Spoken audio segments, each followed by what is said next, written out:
Why are GDP and jobs numbers defying slowdown predictions? Easy, because most new jobs are disguised government spending. They don't create anything, of course, but they sure do spend, and they're about to get a lot worse. A few days ago, the Wall Street Journal ran an excellent article on what they call the, quote, welfare industrial complex.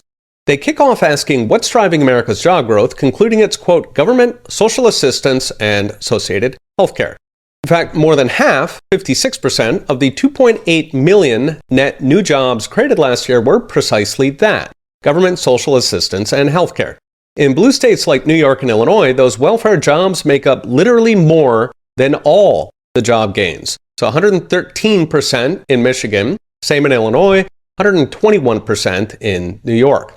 In other words, their real productive economy is actually shrinking. Without those jobs, from just the last year alone, nationwide, we would be close to 5% unemployment.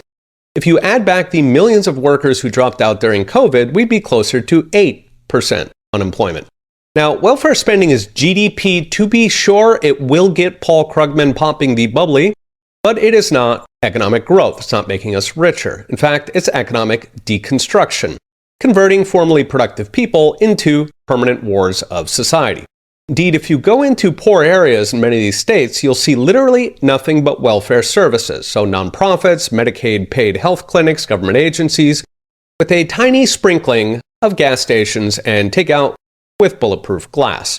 So the productive economy is actually shrinking, but the GDP numbers hide it. All pretty dire, but brace yourself because there's a lot more to come, as literally millions of new welfare cases pour in wholesale from what was formerly known as the border. The Journal reports that New York City is currently spending $394 per day on every single migrant. That's the price of a nice Disney vacation. That comes to $144,000 per year per migrant, which is of course far more than Americans make with actual jobs. Possibly more, since I can only imagine the games government activists play to hide the money they spend.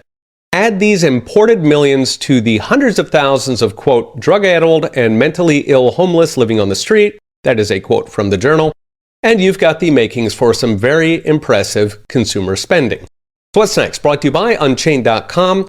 Those nosebleed trillions are just the start, since decades of experience has shown that the more government spends on welfare, the more people go on welfare. In Joe Biden's first stimulus bill, for example, they poured out nearly $43 billion in housing subsidies to end homelessness as we know it. So what happened? The homeless population shot up by 85,000.